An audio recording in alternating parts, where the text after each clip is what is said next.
14º capítulo. Aqui temos a ilustração,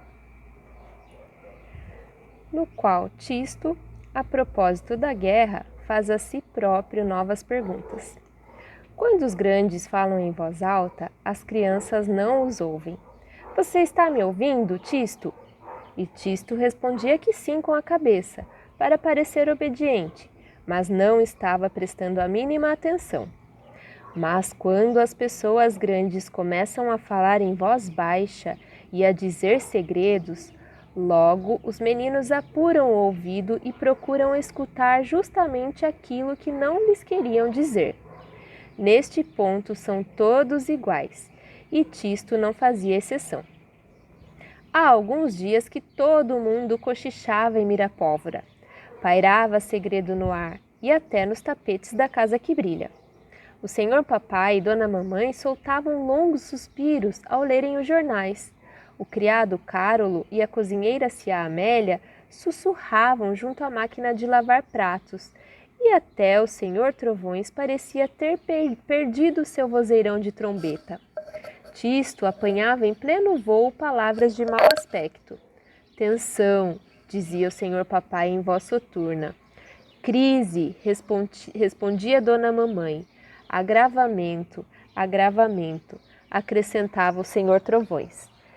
Tisto julgou que se falava de uma doença, ficou muito preocupado e saiu de polegar em riste a procurar um enfermo pela casa. Uma volta pelo jardim mostrou-lhe que se enganara.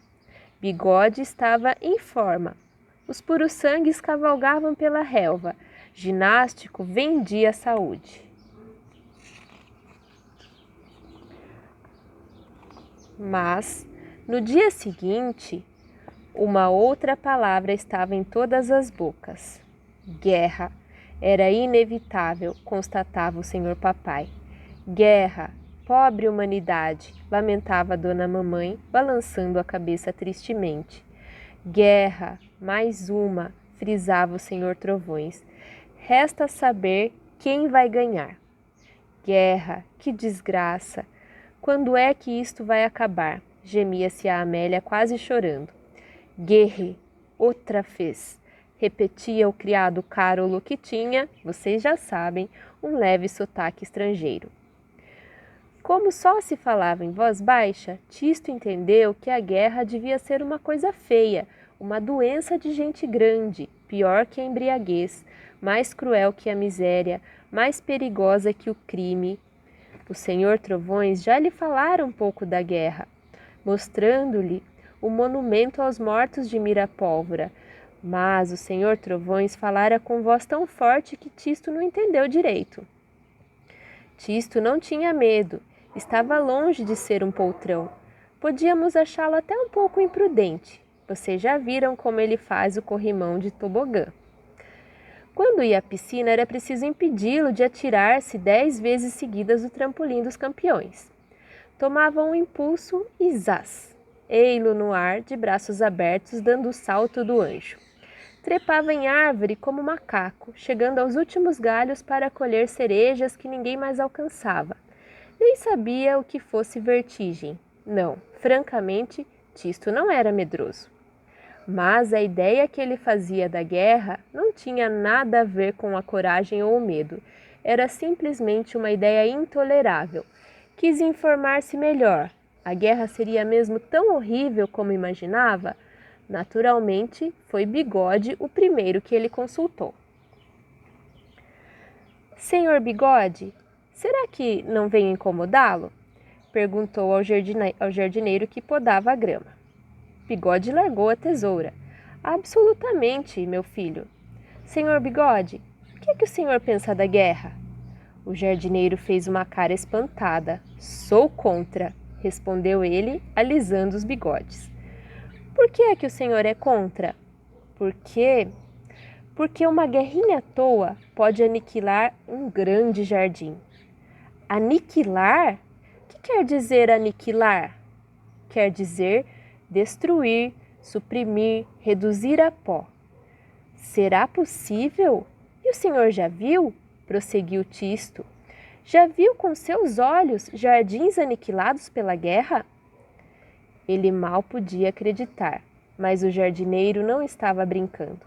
Tinha baixado a cabeça, franzido as sobrancelhas e retorcia o bigode entre os dedos. Antes não tivesse visto, respondeu ele. Vi morrer em 2 minutos um jardim repleto de flores. Vi estufas saltarem em estilhaços de cristal e tantas bombas semeadas pelo jardim que já ninguém ousaria cultivá-lo. Até a terra estava morta. Tisto sentia um nó na garganta. E de quem era esse jardim? Perguntou ele.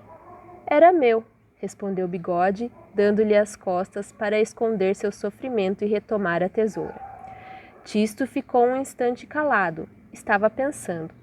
Procurou imaginar o jardim, em torno dele, destruído como de Bigode, com as estufas em estilhaços, e a terra interditada para as flores.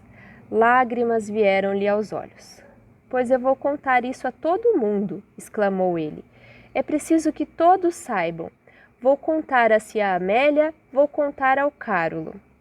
Ah, o Cárulo é ainda mais digno de pena do que eu. Ele perdeu o seu país. O seu país? Perdeu o seu país na guerra? Como é possível? Sim, foi isso mesmo. Seu país desapareceu por completo. Nunca mais o encontrou. Por isso é que ele está aqui. Bem que eu pensava que a guerra era uma coisa horrível, disse Tisto consigo mesmo. Pois a gente pode perder um país como quem perde um lenço. E há uma coisa pior ainda, acrescentou o Bigode.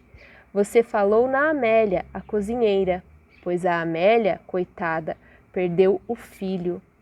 Outros perdem um braço, uma perna ou então perdem a cabeça. Numa guerra, todo mundo perde alguma coisa. Tisto achou que a guerra seria a maior, a mais terrível desordem que há no mundo, pois cada um perde aquilo que mais estima. O que será que a gente podia fazer para não deixar a guerra passar? Perguntava a si próprio. O Senhor Trovões deve ser contra a guerra, porque ele detesta a desordem. Amanhã vou falar com ele.